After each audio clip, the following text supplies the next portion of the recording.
He hated it. Said he wanted this stuff.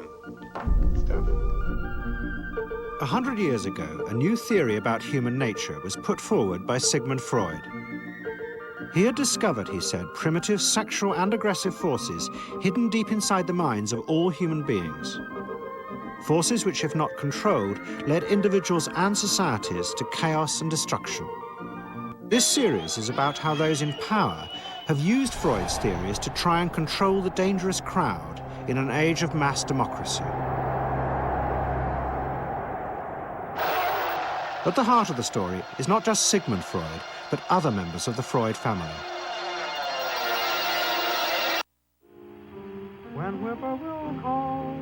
This episode is about Freud's American nephew, Edward Bernays. Bernays is almost completely unknown today, but his influence on the 20th century was nearly as great as his uncle's. Because Bernays was the first person to take Freud's ideas about human beings and use them to manipulate the masses.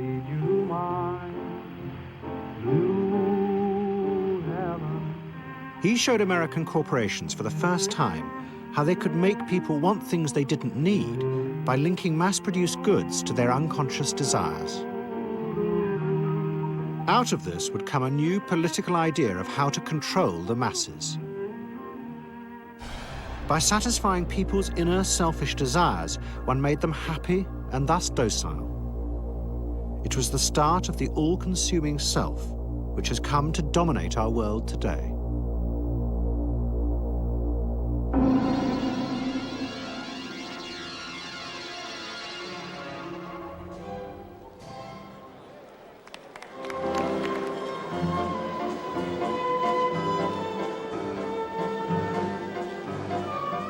Freud's ideas about how the human mind works have now become an accepted part of society, as have psychoanalysts. Every year, the psychotherapist's ball is held in a grand palace in Vienna. This is the psychotherapy ball. Psychotherapists come, some advanced patients come, or former patients come, and many other people, friends, but also people from the Viennese society who like to go to a nice, elegant, comfortable ball. But it was not always so.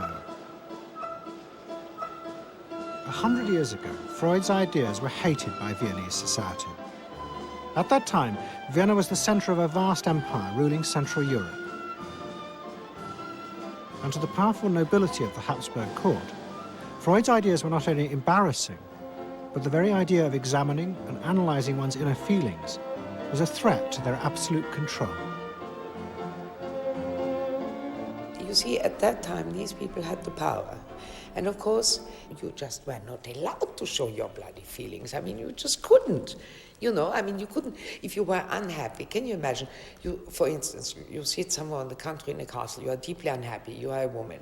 You couldn't go to your maid and cry on her shoulders, or you couldn't go into the village and complain, you know, about your feelings. I mean, you couldn't, it was like selling yourself to somebody. You just couldn't, you know, because they had to respect you.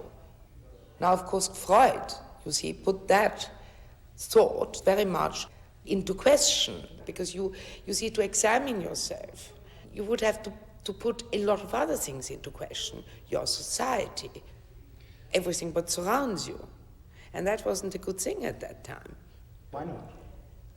Because your self-created empire, to a certain extent, would have fallen into bits much earlier already. But what frightened the rulers of the empire even more was Freud's idea that hidden inside all human beings were dangerous instinctual drives. Freud had devised a method he called psychoanalysis. By analyzing dreams and free association, he had unearthed, he said, powerful sexual and aggressive forces, which were the remnants of our animal past. Feelings we repressed because they were too dangerous. Freud devised a method for exploring a hidden part of the mind, which we nowadays call the unconscious, which is a part that is totally unknown to our consciousness, that there exists a barrier in all our minds which prevents these hidden and unwelcome impulses of the unconscious from emerging. Good night.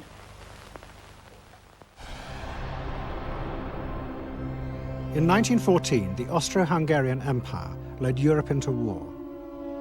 As the horror mounted, Freud saw it as terrible evidence of the truth of his findings. The saddest thing, he wrote, is that this is exactly the way we should have expected people to behave, from our knowledge of psychoanalysis. Governments had unleashed the primitive forces in human beings, and no one seemed to know how to stop them.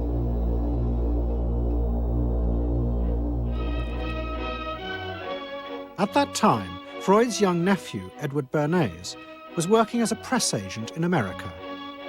His main client was the world-famous opera singer Caruso, who was touring the United States.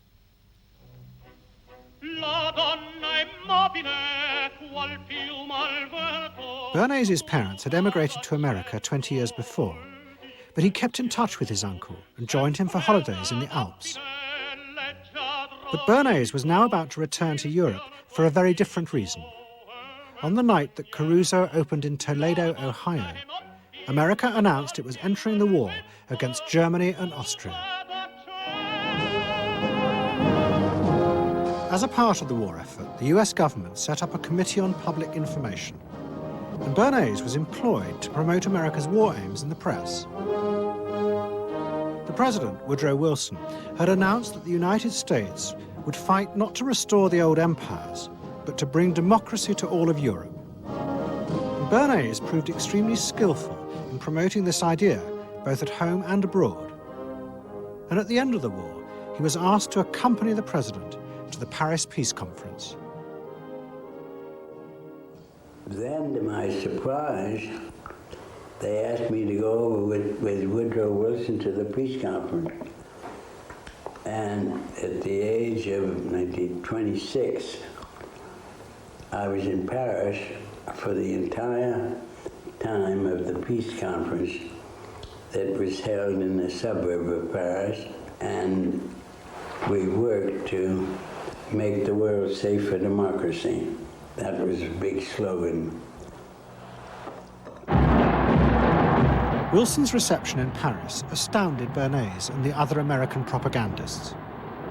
Their propaganda had portrayed Wilson as a liberator of the people, a man who would create a new world in which the individual would be free. They had made him a hero of the masses. And as he watched the crowds surge around Wilson, Bernays began to wonder whether it would be possible to do the same type of mass persuasion, but in peacetime. When I came back to the United States, I decided that if you could use propaganda for war, you could certainly use it for peace. And propaganda got to be a bad word because of the Germans using it. So what I did was to try to find some other words. So we found the word Council on Public Relations. Bernays returned to New York and set up as a public relations counsel in a small office off Broadway. It was the first time the term had ever been used.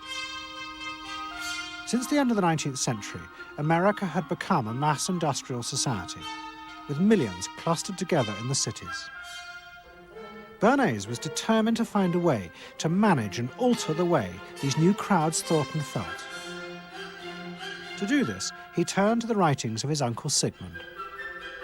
While in Paris, Bernays had sent his uncle a gift of some Havana cigars. In return, Freud had sent him a copy of his general introduction to psychoanalysis. Bernays read it, and the picture of hidden irrational forces inside human beings fascinated him. He wondered whether he might make money by manipulating the unconscious. What Eddie got from Freud was indeed this idea that there is a lot more going on in human decision-making, not only among individuals, but even more importantly among groups, than this idea that information drives behavior.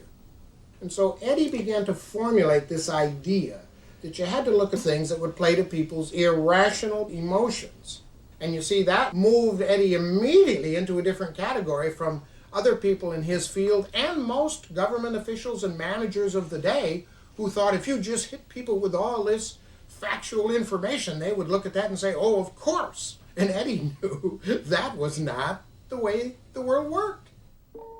Bernays set out to experiment with the minds of the popular classes.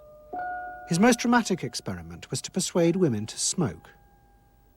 At that time, there was a taboo against women smoking, and one of his early clients, George Hill, the president of the American Tobacco Corporation, asked Bernays to find a way of breaking it. He said, we're losing half of our market because men have invoked a taboo against women smoking in public. Can you do anything about that? I said, let me think about it.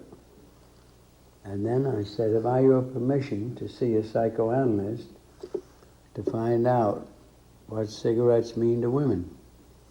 He said, what'll it cost? So I called up Dr. Brill, A.A. Brill, who was a leading psychoanalyst in New York at that time. How come you didn't call your uncle? Why didn't you call your uncle? Because he was in Vienna. A.A. Brill was one of the first psychoanalysts in America. And for a large fee, he told Bernays that cigarettes were a symbol of the penis and of male sexual power. He told Bernays that if he could find a way to connect cigarettes with the idea of challenging male power, then women would smoke, because then they would have their own penises. Every year, New York held an Easter Day parade to which thousands came, and Bernays decided to stage an event there.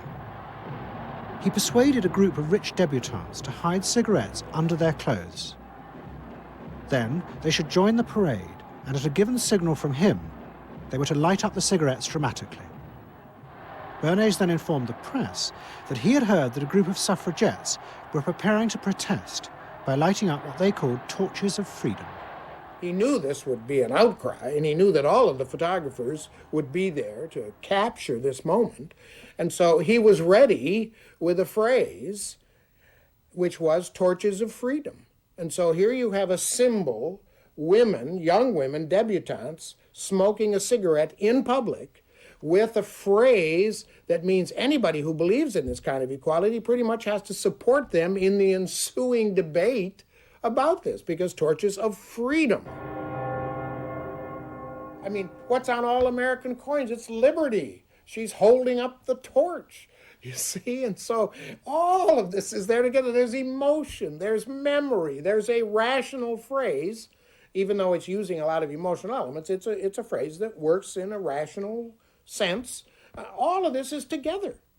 And so the next day, this was not just in all of the New York papers, it was across the United States and around the world. And from that point forward, the sale of cigarettes to women began to rise. He had made them socially acceptable with a single symbolic act.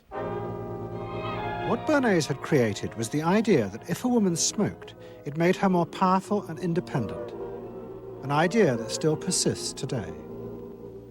Embrace me, my sweet embrace. It made him realize that it was possible to persuade people to behave irrationally if you link products to their emotional desires and feelings. The idea that smoking actually made women freer was completely irrational, but it made them feel more independent. It meant that irrelevant objects could become powerful emotional symbols of how you wanted to be seen by others. Eddie Bernays saw the way to sell product was not to sell it to your intellect, that you ought to buy an automobile, but that you will feel better about it if you have this automobile. I think he originated that idea, that they weren't just purchasing something, but they were engaging themselves emotionally or personally in the product or service. That it's not, you think you need a new piece of clothing, but you'll feel better with the piece of clothing. That was his contribution in a very real sense. We see it all over the place today, but I think he originated the idea of the emotional connect to a product or service. What Bernays was doing fascinated America's corporations. They had come out of the war rich and powerful, but they had a growing worry. The system of mass production had flourished during the war, and now millions of goods were pouring off production lines. What they were frightened of was the danger of overproduction, that there would come a point when people had enough goods and would simply stop buying. Up until that point, the majority of products were still sold to the masses on the basis of need. While the rich had long been used to luxury goods, for the millions of working-class Americans, most products were still advertised as necessities. Goods like shoes, stockings, even cars were promoted in functional terms for their durability. The aim of the advertisements was simply to show people the product's practical virtues, nothing more.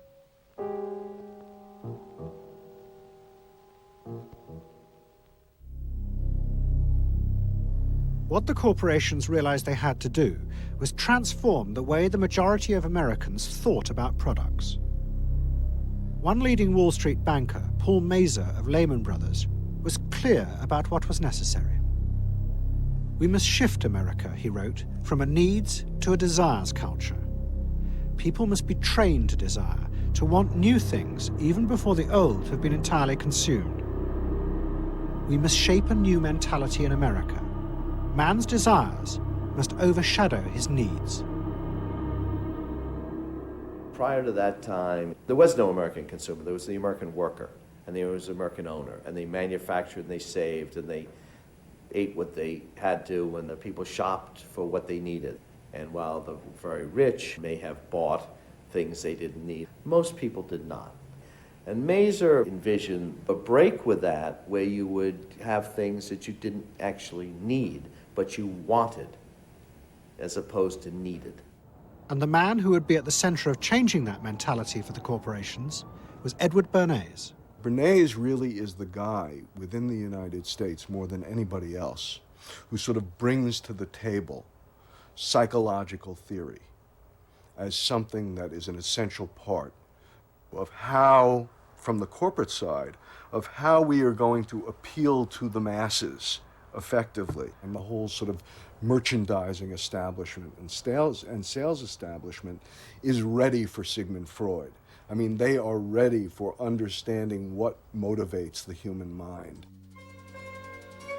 And so that there's this real openness to Bernays' techniques being used to sell products to the masses. Beginning in the early 20s, the New York banks funded the creation of chains of department stores across America. They were to be the outlets for the mass-produced goods, and Bernays' job was to produce the new type of customer. Bernays began to create many of the techniques of mass consumer persuasion that we now live with. He was employed by William Randolph Hearst to promote his new women's magazines, and Bernays glamorized them by placing articles and advertisements that linked products made by others of his clients to famous film stars like Clara Bow, who was also his client. Bernays also began the practice of product placement in the movies, and he dressed the stars at the film's premieres with clothes and jewelry from other firms he represented. He was, he claimed, the first person to tell car companies they could sell cars as symbols of male sexuality. He employed psychologists to issue reports that said products were good for you and then pretended they were independent studies. He organized fashion shows in the department stores and paid celebrities to repeat the new and essential message: you bought things not just for need, but to express your inner sense of yourself to others. There's a psychology of dress. Have you ever thought about it? How it can express your character? You all have interesting characters, but some of them are all hidden. I wonder why you all want to dress always the same, with the same hats and the same coats. I'm sure all of you are interesting and have wonderful things about you, but looking at you in the street, you all look so much the same. And that's why I'm talking to you about the psychology of dress. Try and express yourselves better in your dress. Bring out certain things that you think are hidden. I wonder if you've thought of this angle of your personality. I'd like to ask you some questions. Why do you like short skirts? Oh, because there's more to see.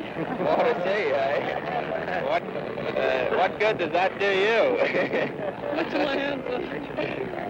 It makes you more attractive. It does? In 1927, an American journalist wrote, "A change has come over our democracy. It is called consumptionism. The American citizen's first importance to his country is now no longer that of citizen, but that of consumer." The growing wave of consumerism helped in turn to create a stock market boom. And yet again, Edward Bernays became involved, promoting the novel idea that ordinary people should buy shares, borrowing money from banks he also represented. And yet again, millions followed his advice. He was uniquely knowledgeable about how people in large numbers are going to react to products and ideas and so on. But in political terms, if he were to go out, so I can't imagine that he could get 3 people to stand and listen. Wasn't particularly articulate, was a kind of funny looking, and didn't have any sense of reaching out for people one-on-one. None at all. He didn't think about people in groups of one, thought about people in groups of thousands. So I would have nothing to do with it. Hello? Bernays soon became famous as the man who understood the mind of the crowd. And in 1924, the president contacted him. President Coolidge was a quiet, taciturn man and had become a national joke. The press portrayed him as a dull, humorless figure. Bernays' solution was to do exactly the same as he had done with products. He persuaded 34 famous film stars to visit the White House. And for the first time, politics became involved with public relations. And I lined up these 34 people, and I'd say, "What's your name?" He'd say, "Al Jolson." I'd say, "Mr. President, Al Jolson." Next day, every newspaper in the United States had a front page story. President Coolidge entertains actors at White House. And the Times had a headline which said, "President nearly laughed." And everybody was happy. But while Bernays became rich and powerful in America, in Vienna, his uncle was facing disaster. Like much of Europe, Vienna was suffering an economic crisis and massive inflation, which wiped out all of Freud's savings. Facing bankruptcy, he wrote to his nephew for help. Bernays responded by arranging for Freud's works to be published for the first time in America, and began to send his uncle precious dollars, which Freud kept secretly in a foreign bank account. He was Freud's agent, if you will, to get his books published. Well, of course, once the books were being published, Eddie couldn't help himself but promote these books, see that everybody read them, make them controversial, emphasize the fact that, do you know what Freud says about sex and what he says cigarettes are a symbol of and so on and so forth? How do you suppose all those stories got out? Certainly the academics weren't spreading these around the country. Eddie Bernays was. Then, when Freud became accepted, well then, of course, to go to a client and say, "Well, Uncle Siggy," see, then that had some cachet. But notice there, first Eddie created Uncle Siggy in the U.S., made him acceptable, secondly, and thirdly, then capitalized on Uncle Siggy. Typical Bernays performance. Bernays also suggested that Freud promote himself in the United States. He proposed his uncle write an article for Cosmopolitan, a magazine that Bernays represented, entitled "A Woman's Mental Place in the Home." Freud was furious. Such an idea, he said, was unthinkable. It was vulgar, and anyway, he hated America. Freud was now becoming increasingly pessimistic about human beings. In the mid-20s, he retreated in the summers to the Alps, sometimes staying in an old hotel, the Pension Moritz in Berchtesgaden. It is now a ruin. Freud began to write about group behavior, about how easily the unconscious aggressive forces in human beings could be triggered when they were in crowds. Freud believed he had underestimated the aggressive instincts in human beings. They were far more dangerous than he had originally thought. After World War I, Freud was basically a pessimist. He felt that man is an impossible creature, a very, very sadistic and bad species, and did not believe that man can be improved. Man is a ferocious animal, the most ferocious animal that exists. They enjoy torturing and killing, and he didn't like man. The publication of Freud's works in America had an extraordinary effect on journalists and intellectuals in the 1920s. What fascinated and frightened them was the picture Freud painted of submerged, dangerous forces lurking just under the surface of modern society. Forces that could erupt easily to produce the frenzied mob which had the power to destroy even governments. It was this they believed had happened in Russia. To many, this meant that one of the guiding principles of mass democracy was wrong, the belief that human beings could be trusted to make decisions on a rational basis. The leading political writer, Walter Lippmann, argued that if human beings were in reality driven by unconscious, irrational forces, then it was necessary to rethink democracy. What was needed was a new elite who could manage what he called the bewildered herd. This would be done through psychological techniques that would control the unconscious feelings of the masses.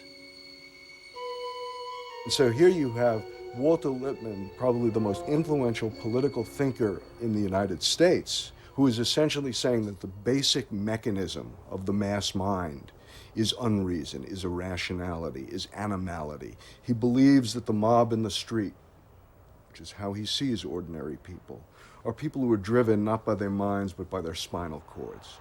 The notion of kind of animal drives, unconscious instinctual drives lurking beneath the surface of civilization.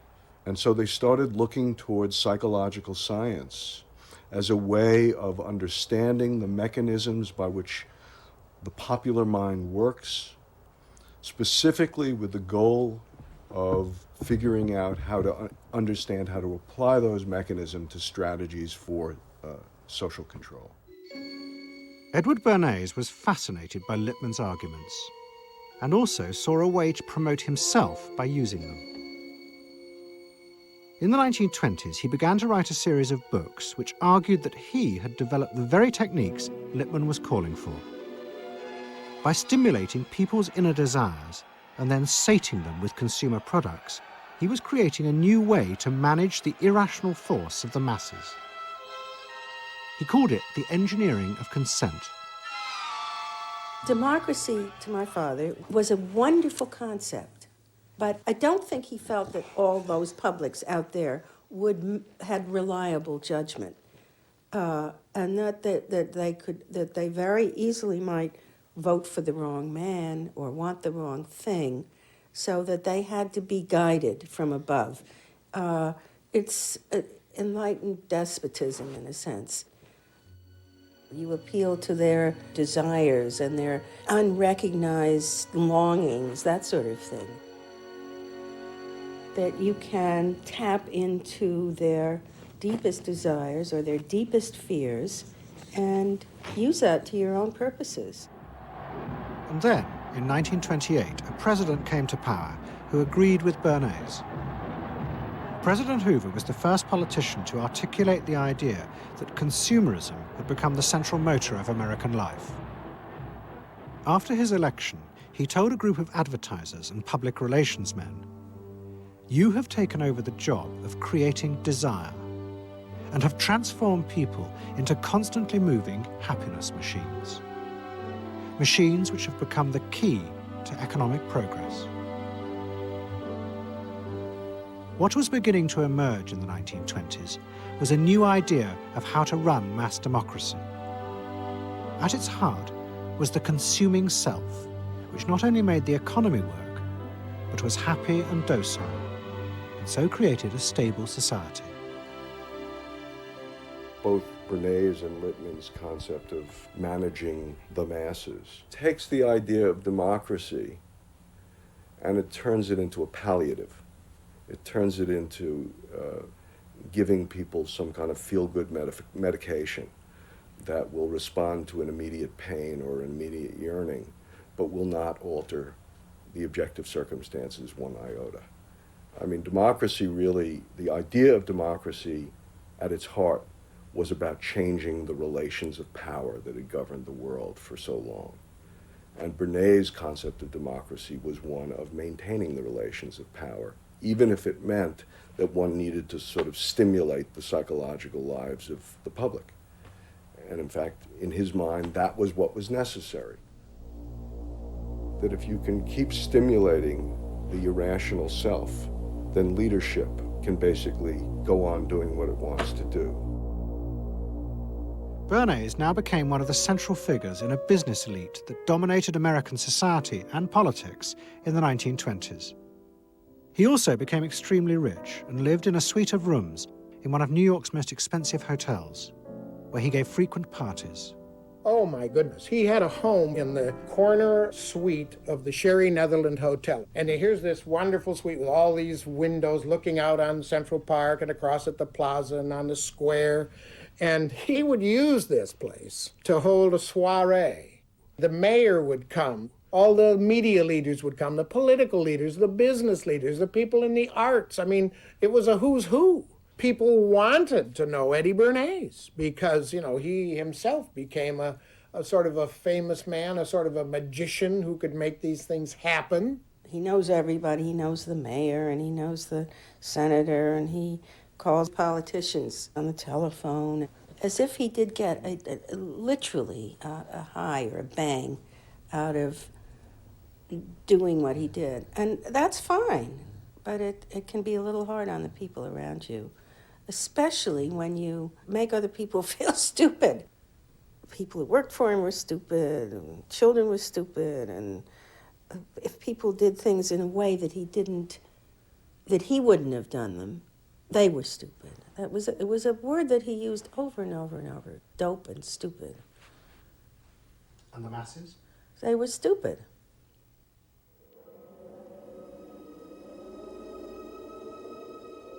But Bernays' power was about to be destroyed dramatically, and by a type of human irrationality he could do nothing to control. At the end of October 1929, Bernays organised a huge national event to celebrate the 50th anniversary of the invention of the light bulb. President Hoover, the leaders of major corporations, and bankers like John D. Rockefeller were all summoned by Bernays to celebrate the power of American business. But even as they gathered, news came through that shares on the New York Stock Exchange were beginning to fall catastrophically. Throughout the 1920s, speculators had borrowed billions of dollars. The banks had promoted the idea that this was a new era where market crashes were a thing of the past. But they were wrong. What was about to happen was the biggest stock market crash in history. Investors had panicked and begun to sell in a blind, relentless fury that no reassurance by bankers or politicians could halt. And on the 29th of October 1929, the market collapsed.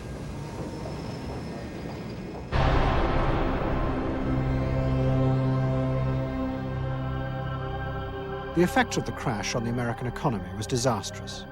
Faced with recession and unemployment, millions of American workers stopped buying goods they didn't need. The consumer boom that Bernays had done so much to engineer disappeared, and he and the profession of public relations fell from favour. Bernays' brief moment of power seemed to be over.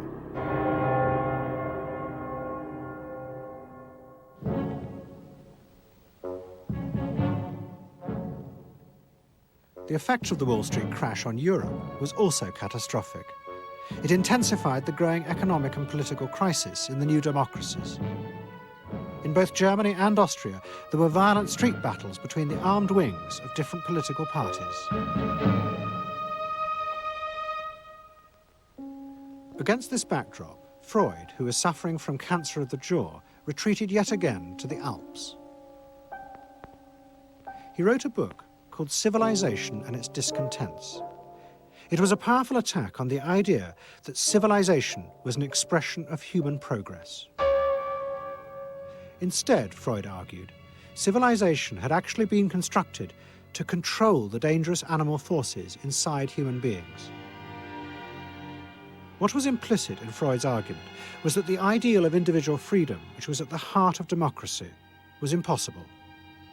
Human beings could never be allowed to truly express themselves because it was too dangerous. They must always be controlled and would thus always be discontent.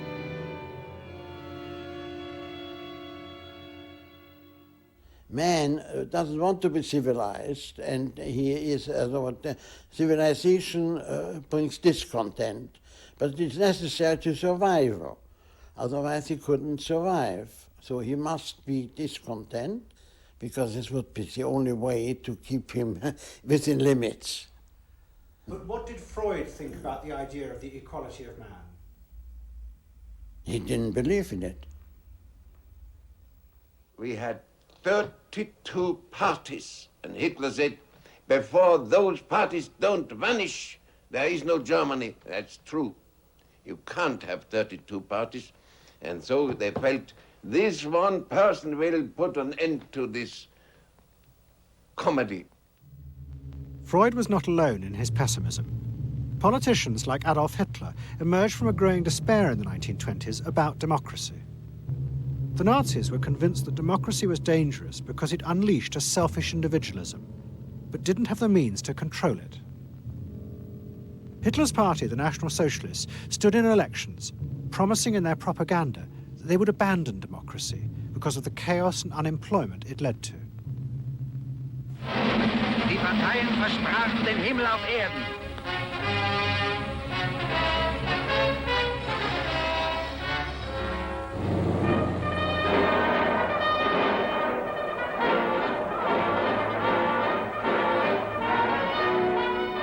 In March 1933, the National Socialists were elected to power in Germany, and they set out to create a society that would control human beings in a different way. One of their first acts was to take control of business. The planning of production would in future be done by the state. The free market was too unstable, as the crash in America had proved. Workers' leisure time was also planned by the state through a new organization called Strength Through Joy. One of its mottos was service, not self.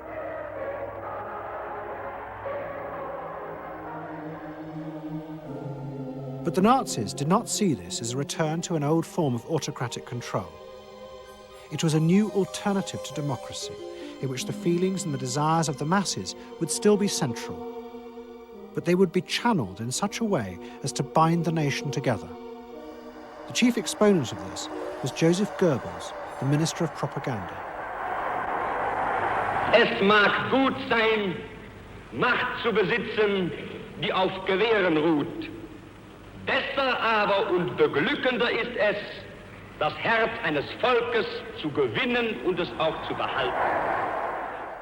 Goebbels organized huge rallies whose function, he said, was to forge the mind of the nation into a unity of thinking, feeling, and desire. One of his inspirations, he told an American journalist, was the writings of Freud's nephew, Edward Bernays. In his work on crowd psychology, Freud had described how the frightening irrationality inside human beings could emerge in such groups. The deep, what he called libidinal forces of desire, are given up to the leader, while the aggressive instincts are unleashed on those outside the group. Freud wrote this as a warning. But the Nazis were deliberately encouraging these forces because they believed they could master and control them.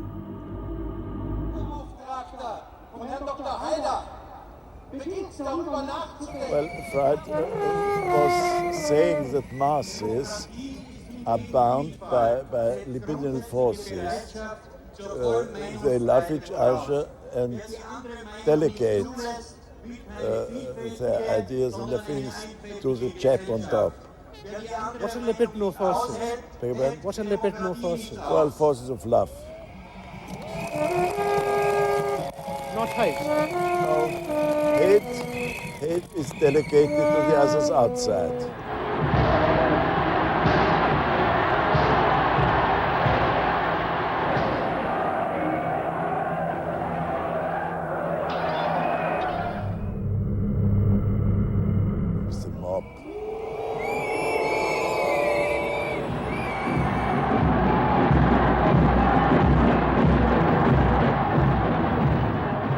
I could see from afar, looking up Wilhelmstraße towards Unter den Linden, how those 100,000 of people, when they passed Hitler, they just became completely delirious.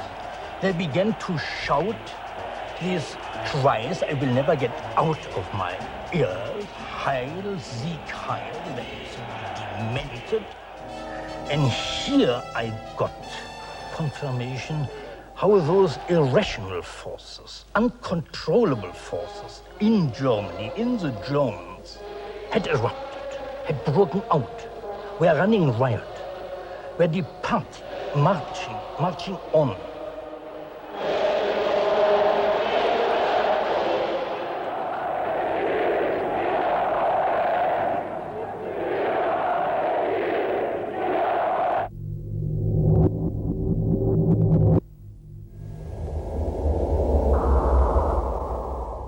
And in America too, democracy was under threat from the force of the angry mob. The effect of the stock market crash had been disastrous. There was growing violence as an angry population took out their frustration on the corporations who were seen to have caused this disaster. Then, in 1932, a new president was elected who was also going to use the power of the state to control the free market. But his aim was not to destroy democracy, but to strengthen it. And to do this, he was going to develop a new way of dealing with the masses.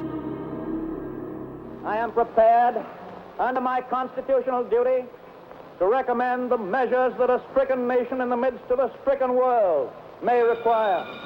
But in the event that the national emergency is still critical, I shall not evade the clear course of duty that will then confront me. I shall ask the Congress for the one remaining instrument to meet the crisis: broad executive power.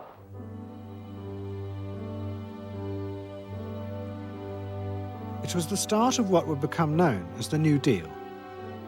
Roosevelt assembled a group of young technocrats and planners in Washington.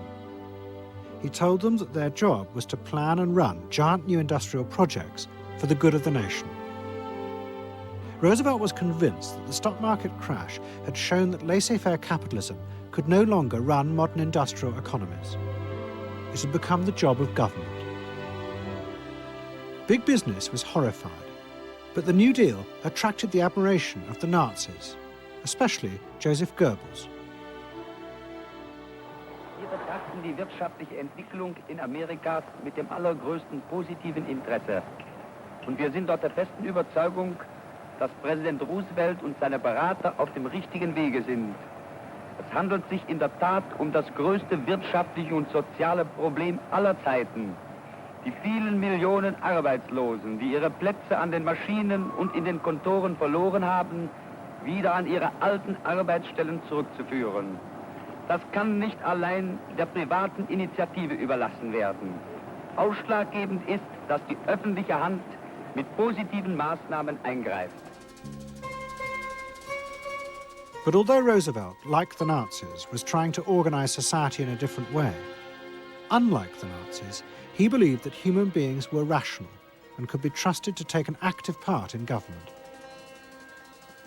Roosevelt believed it was possible to explain his policies to ordinary Americans and take into account their opinions. To do this, he was helped by the new ideas of an American social scientist called George Gallup. Favorite reading of New Deal Washington, the survey of U.S. public opinion. From offices at Princeton, New Jersey, a famed statistician, Dr. George Gallup, tells Washington from week to week what the nation is thinking. And in New York, Fortune magazine's analyst, Elmo Roper, compiles for publication a continuous record of the nation's approval or disapproval of how the country is being run. Gallup and Roper rejected Bernays' view that human beings were at the mercy of unconscious forces and so needed to be controlled. Their system of opinion polling was based on the idea that people could be trusted to know what they wanted. They argued that one could measure and predict the opinions and behaviour of the public if one asked strictly factual questions and avoided manipulating their emotions. Well, how about this one? Do you think Franklin D. Roosevelt's New Deal has been bad for the nation in general? No, that question's loaded. It automatically suggests an answer. Well, how about this? Is your present feeling toward President Roosevelt one of general approval or general disapproval? That's better. Prior to scientific polling, the view of many people was that you couldn't trust public opinion. It was irrational, that it was ill-informed, it was chaotic, unruly, and so forth. And so that opinion should be dismissed. But with scientific polling, I think it established very clearly that people are rational, that they do make good decisions, and this offers democracy a chance to be truly informed by the public, giving everybody a voice in the way the country is run. I know my father wouldn't necessarily say the voice of the public is the voice of God, but he did feel very much that the voice of the people is a rational voice and should be heard. What Roosevelt was doing was forging a new connection between the masses and politicians. No longer were they irrational consumers who were managed by sating their desires. Instead, they were sensible citizens who could take part in the governing of the country. In 1936, Roosevelt stood for re-election. He promised further control over big business. To the corporations, it was the beginning of a dictatorship.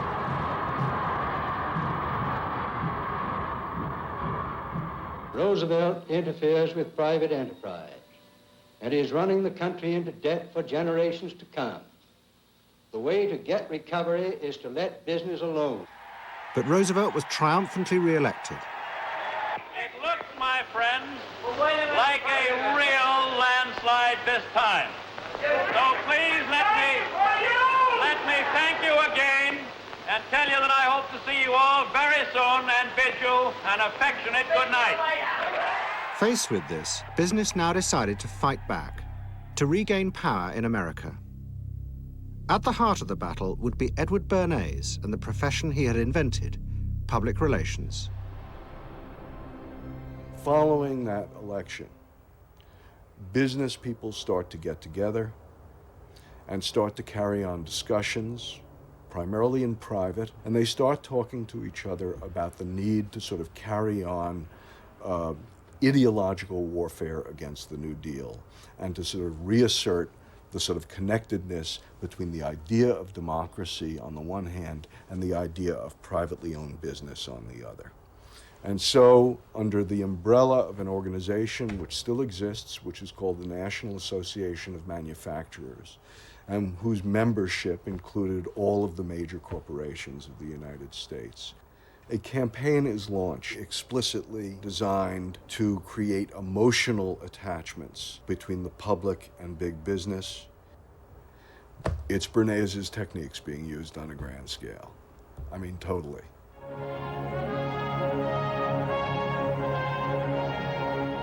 General Motors Parade of Progress, traveling the high roads and by roads of America, bringing to millions of Americans in their own hometown the fascinating story behind modern industry, showing... The campaign set out to show dramatically that it was business, not politicians, who had created modern America. Better mode of living for all of us. Bernays was an advisor to General Motors, but he was no longer alone. The industry he had founded now flourished as hundreds of public relations advisors organized a vast campaign. They not only used advertisements and billboards, but managed to insinuate their message into the editorial pages of the newspapers. It became a bitter fight. In response to the campaign, the government made films that warned of the unscrupulous manipulation of the press by big business. And the central villain was the new figure of the public relations man. They tried to achieve their ends by working entirely behind the scenes, corrupting and deceiving the public. The aims of such groups may be either good or bad, so far as the public interest is concerned, but their methods are a grave danger to democratic institutions. The films also showed how the responsible citizen could monitor the press themselves. They could create a chart that analyzed the reporting for signs of hidden bias. But such earnest instruction was to be no match for the powerful imagination of Edward Bernays. He was about to help create a vision of the utopia that free market capitalism would build in America if it was unleashed.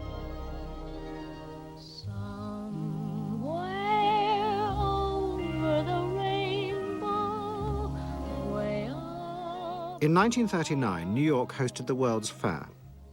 Edward Bernays was a central advisor. He insisted that the theme be the link between democracy and American business.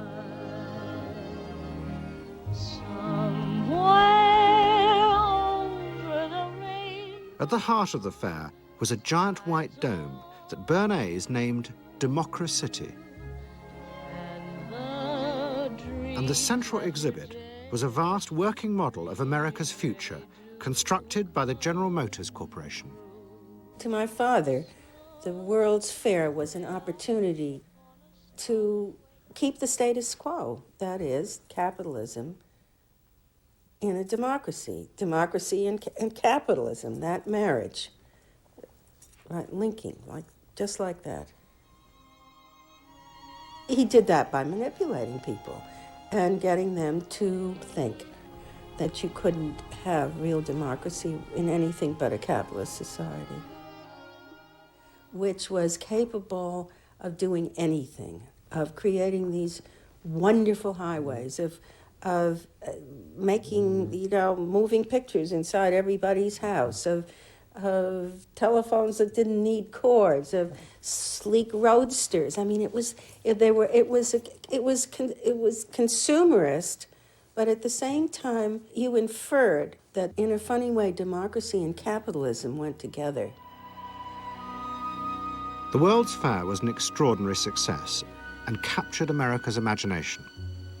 The vision it portrayed was of a new form of democracy, in which business responded to people's innermost desires in a way politicians could never do. But it was a form of democracy that depended on treating people not as active citizens, as Roosevelt did, but as passive consumers. Because this, Bernays believed, was the key to control in a mass democracy. It's not that the people are in charge, but that the people's desires are in charge. The people are not in charge. The people exercise no decision-making power within this environment. So democracy is reduced from something which assumes an active citizenry to the idea of the public as passive consumers. Driven primarily by instinctual or unconscious desires, and that if you can in fact trigger those needs and desires, you can get what you want from them. But this struggle between the two views of human beings as to whether they were rational or irrational was about to be dramatically affected by events in Europe. Events that would also change the fortunes of the Freud family. In March 1938, the Nazis annexed Austria. It was called the Anschluss. Hitler arrived in Vienna to an extraordinary outpouring of mass adulation. But even as he drove through the city, behind the scenes, the Nazis were systematically whipping up and unleashing the hatred of the crowd against the enemies of the new Greater Germany. The Anschluss was a kind of explosion of terrible hatred against the enemies, so-called enemies, or whatever they considered enemies, against the Jews totally, and also against a lot of very decent Austrians who had opposed the Nazis in Austria. They said it's legitimate, now you can do what you want, so they did it. Stealing, robbing and killing, I can't say it otherwise. And human depravity, of course, is always very near to normal behavior. It can change very quickly.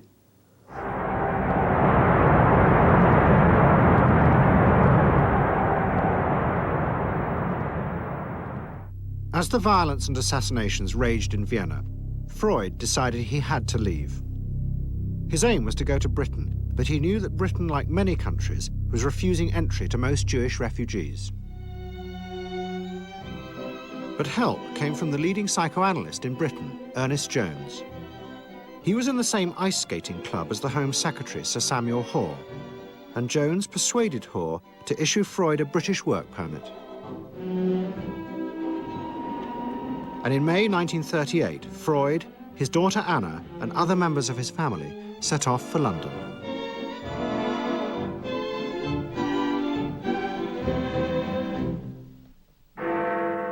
Freud arrived in London as Britain was preparing for war, and he settled with his daughter Anna in a house in Hampstead. But Freud's cancer was now far advanced, and in September 1939, just 3 weeks after the outbreak of war, he died.